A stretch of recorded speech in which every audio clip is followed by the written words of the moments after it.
கர்த்தருடைய பரிசுத்த நாமத்துக்கு மேம்பட்டதாக வெளிச்சத்தின் பாதைக்கு உங்கள் அன்பு நினைக்கிறேன். நல்ல கூட தொழிற்சங்கத்தில் ஒரு மீட்டிங்கு 9 மணிக்கு மீட்டிங்கு. அப்போ 2 பேருக்கு நான் அப்பாயின்மெண்ட்டு கொடுத்தேன். என்னன்னு சொன்னால், இந்த ரயில்வே ஸ்டேஷனில் கரெக்டாக வந்துடுங்க, என்னுடைய காரை நான் கொண்டு வரேன். இந்த ரயில்வே ஸ்டேஷனில் நீங்கள் இத்தனை மணிக்கு 8:15க்கு வந்து நின்று விட்டால் உங்களை நான் இந்த மீட்டிங்க்கு அழைத்து கொண்டு போகிறேன் அப்படின்னு சொல்லிட்டு ஒரு அப்பாயின்மெண்ட்டு ஃபிக்ஸ் பண்ணியிருந்தேன். அப்போ ஒருவர் குறித்த நேரத்தில் வந்துட்டார். இன்னொரு சகோதரி, அதாவது அவர்கள் நான் கொடுத்த அந்த ரயில்வே ஸ்டேஷனுக்கு எடுக்க வேண்டிய டைரக்ஷன் ட்ரெயினை விட்டுவிட்டு வேறு ஒரு டைரக்ஷனுக்கு போகிற ட்ரெயினை அவசரத்தில் எடுத்து விட்டார்கள்.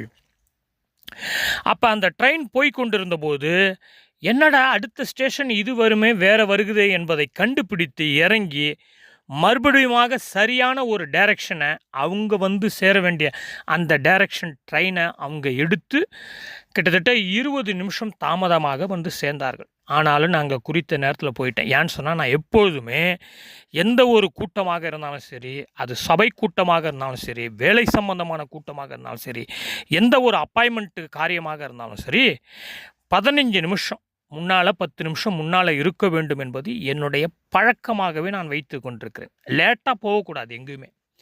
அப்போ மற்றவர்களுக்கும் அதை நான் கற்றுக் கொடுப்பேன்.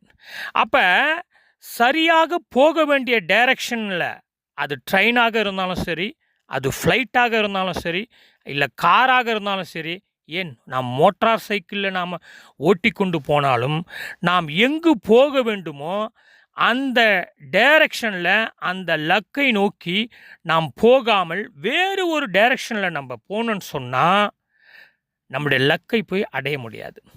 பிரியமானவரில், பாவம், அதாவது தேவனிடத்தில் கொண்டு போய் சேர்க்காதபடி, தேவனை போய் அடையாதபடி பாவம் இந்த உலகத்தில் குறுக்கே வந்து நம்முடைய லக்கை தவற செய்து விடுகிறது.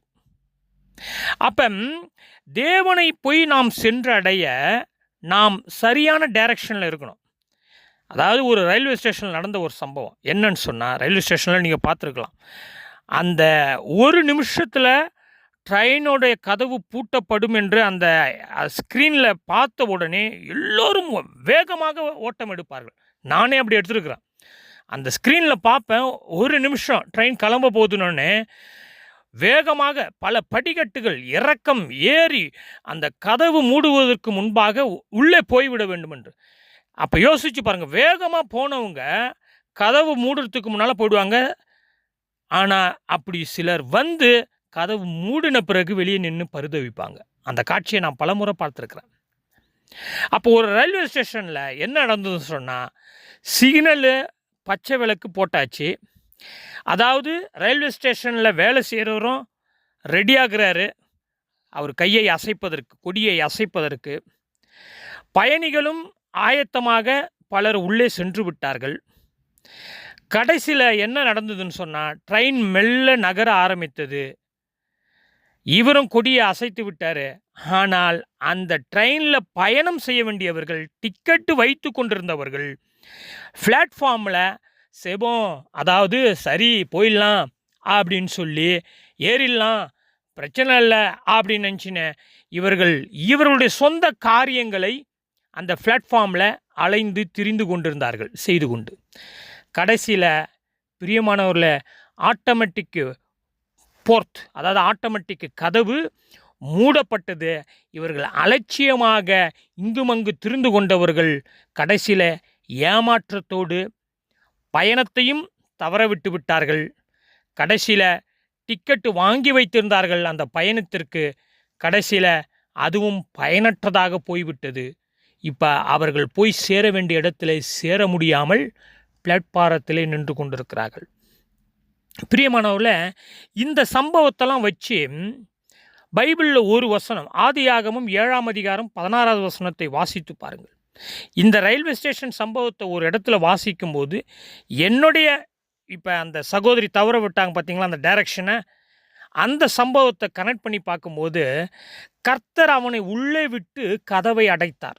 நோவாவினுடைய சம்பவத்தை குறித்து வரலாற்றிலே உலகம் முழுவதும் பலர் நாம் படித்திருக்கிறோம். ஏன் பாடப்புத்தகத்தில் கூட இந்த கிறிஸ்டின் ஸ்கூல்லாம் நீங்கள் பார்த்தீங்கன்னா பாடப்புத்தகத்தில் நோவாவினுடைய கதை இருக்கும்.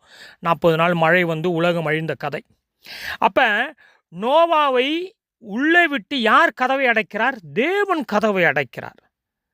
பிரியமானவர்களே, இன்றைக்கு நீங்களும் நானும் அந்த கதவு பூட்டப்படும் முன் உள்ளே போக வேண்டும். அந்த வாசல் எந்த வாசல்? அந்த வாசல் வழியாக நாம் உள்ளே போகணும். இப்போ ட்ரெயினுக்கு ஒரு வாசல் இருக்குது, ஃப்ளைட்டுக்கு ஒரு வாசல் இருக்குது, காருக்கு ஒரு வாசல் இருக்குது, வீட்டுக்கு ஒரு வாசல் இருக்குது. வாசல் வழியாகத்தான் நாம் பயணத்தை மேற்கொள்ள வேண்டும், உள்ளே போக வேண்டும். வாசல் வழியாகத்தான் வீட்டுக்குள் போக வேண்டும். அப்போ பரலோக வாசல், பரலோகத்திற்கு வாசல் யார் அப்படி என்று பார்த்தால் ஆண்டவராகிய இயேசு கிறிஸ்து நானே வாசல் என்று யோவான் 10:10 வாசித்து பாருங்கள். அவர்தான் வாசல், வேறு வாசல் இல்லை. பிரியமானவர்களே, புரிந்து கொள்வோம் சத்தியத்தை. அப்போ ஆண்டவராகிய இயேசு கிறிஸ்து மாத்திரமே வாசலாக இருக்கிறார் பரலோகத்திற்கு போவதற்கு. ஆனால் இன்றைக்கு அந்த ட்ரெயினை தவற விட்டவர்கள் போல அலட்சியமாக நாம் இங்கும் அங்குமாக சுற்றி கொண்டிருக்கிறோம். ஏறிடலாம் ட்ரெயினில், ஃப்ளைட்டை பிடிச்சிடலாம், பிரச்சனை இல்லை அப்படின்னு சொல்லிட்டு எத்தனை பேர் ஃப்ளைட்டை தவற விட்டவங்களாங்கிறாங்க. 1 நிமிஷம் 2 நிமிஷத்தில் ஃப்ளைட்டை தவற விட்டவர்கள், பயணத்தை தவற விட்டவங்களாம் பாரிஸ்லேயே பார்த்துருக்குறோம்.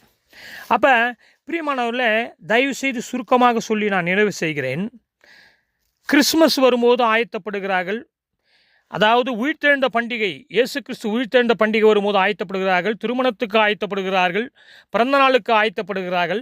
இன்றைய கிறிஸ்தவத்தில் கொண்டாட்டத்திற்கு பஞ்சமில்லை, பாட்டுக்கு பஞ்சமில்லை, ஆட்டத்திற்கு பஞ்சமில்லை, ஆயத்தத்திற்கு பஞ்சமில்லை, மேக்கப்பிற்கு பஞ்சமில்லை. இப்போ டிசம்பர் மாதம் நடந்து கொண்டிருக்கிறது. கிறிஸ்மஸ் முடிஞ்ச பிறகு நியூ இயர் வரும். அதற்கும் ஒரு பெரிய ஆட்டம் பாட்டம் இருக்கிறது கிறிஸ்துவ சபைகளில். பொய்யான வாக்கு தத்தங்கள் இருக்கிறது, பொய்யான தீர்க்க தரிசனங்கள் இருக்கிறது இன்றைய கிறிஸ்தவ சமுதாயத்தில். ஆனால் பிரியமானவர்களே, இப்படி நாம் என்ன செஞ்சுருக்கிறோம்? பல காரியங்களில் அலைந்து திரிந்து கொண்டிருக்கிறோம். ஆனால் சரியான பயணத்தில், சரியான டைரக்ஷனில் கதவு பூட்டப்படுவதற்கு முன்பாக உள்ளே போவதற்கு நீங்கள் நானும் ஆயத்தமாக இருக்கிறோமா? அப்போ நோவாவின் காலத்தில் கதவு அடைக்கப்பட்டது. அந்த கதவை அடைத்தவர் கர்த்தர். இன்றைக்கு கிருபையின் காலத்தில் கதவு அடைக்கப்படாமல் இருக்கிறது. எல்லோருக்குமாக ஒரு அழைப்பு இருக்கிறது. எல்லோரையும் தேவன் ஆயத்தப்பட சொல்லுகிறார். ஆனால் பிரியமானவர்களே, நானே வாசல், நானே வழி, நானே சத்தியம், என் வழியாக உள்ளே போகிறவர்கள் மட்டுமே ரட்சிக்கப்படுவார்கள்.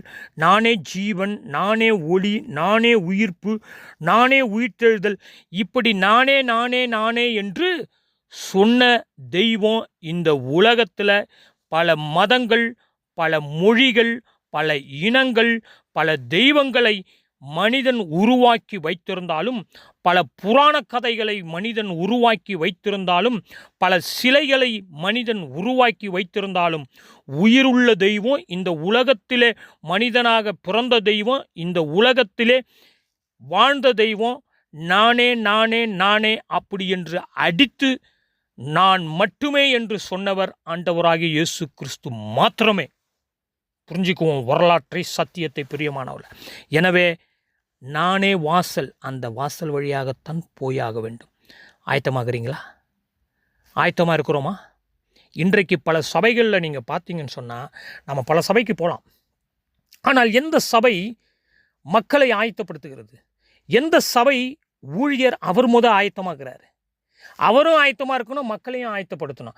ஆனால் இன்றைக்கு கூட்டத்திற்கு ஆயத்தமாக வருகிறார்கள். கூட்டத்தை எப்படிலாம் ஆயத்தப்படுத்தணும், எப்படி மைக் செட்டு போடணும், எப்படி மியூசிக்கு போடணும், எப்படி பாட்டு பாடணும், எப்படி லைட் செட்டிங் போடணும், எப்படி மக்களை உற்சாகப்படுத்தணும், எந்தெந்த ப்ரோக்ராமையும் எத்தனை மணிக்கு, இதுக்கு எல்லாவற்றுக்கும் ஆயத்தம் செய்கிறார்கள். ஞாயிற்றுக்கிழமை சபைகளில், கிறிஸ்மஸ் நாட்களில், உயிர்த்தெழுந்த நாட்களில் இதுக்கு எல்லாத்துக்கும் ஆயத்தம் செய்கிறாங்க.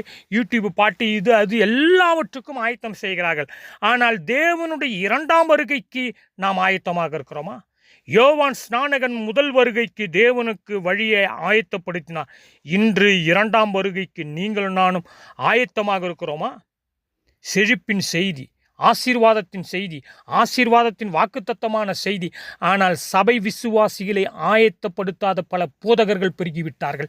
அவர்களுக்கும் ஆயத்தமில்லை, விசுவாசிகளுக்கும் ஆயத்தமில்லை. எதை நாம் போதித்து கொண்டிருக்கிறோம்? 2ஆம் வருகைக்கு ஆயத்தப்படுவதை குறித்து போதித்து கொண்டிருக்கிறோமா? சபையினுடைய பிரதானமான அது உபதேசமாக இருக்க வேண்டும். ஏன்னா ஆண்டவரை சந்திக்க போகிறோம், அவர் கதவை அடைக்க போகிறாரு. எங்கே இருக்கிறோம்? நாம் சரியான டைரக்ஷனில் தான் போயின்னு இருக்கிறோமா? சரியான உபதேசத்தில் தான் போய் நிற்கிறோமா? சரியான சத்தியத்தை தான் கேட்டுக்கொண்டிருக்கிறோமா? சரியாகத்தான் நாம் ஆண்டவருக்கு முன்பாக வாழ்ந்து கொண்டிருக்கிறோமா? அவரை ஜீவனாக, அவரை வழியாக ஏற்றுக்கொண்டு அந்த வழியில் நான் நடந்து கொண்டிருக்கிறேன்னா சிந்தித்து பார்ப்போம், ஆயத்தப்படுவோம், ஜெபம் செய்வோம். எங்கள் அதிகமாக நேசிக்கிற பரலோக பிதாவே, ஆண்டவரே, ஆயத்தமாக இருக்க, பிரியமாக இருக்க, உமக்கும் ஆண்டவரே நாங்கள் எப்போதும் கீழ்ப்படிந்து நடக்க, வழியாக நாங்கள் உள்ளே போக, உமக்கு பிரியமாக இருக்க எனக்கும் எங்களுக்கும் நீ கிருபை செய்ய வேண்டுமா நாங்கள் ஜெபிக்கிறோம். ஆண்டவரே, மக்களை ஆயத்தப்படுத்துகிற ஊழியர்கள் எழும்ப வேண்டும். மக்களை சரியான வழியில் நடத்துகிற ஊழியர்கள் எழும்ப வேண்டும். மக்களுக்காக பரிதவிக்கிற ஊழியர்கள் எழும்ப வேண்டும். ஆண்டவரே, ஆயத்தப்படுத்தி மக்களையும் ஆயத்தப்படுத்தி அவர்களும் ஆயத்தமாக இருந்து சத்தியத்தை போதித்து, மனம் திரும்புதலை போதித்து, பரிசுத்தத்தை போதிக்கிற ஊழியர்கள் எழும்ப கிருபை செய்வீராக.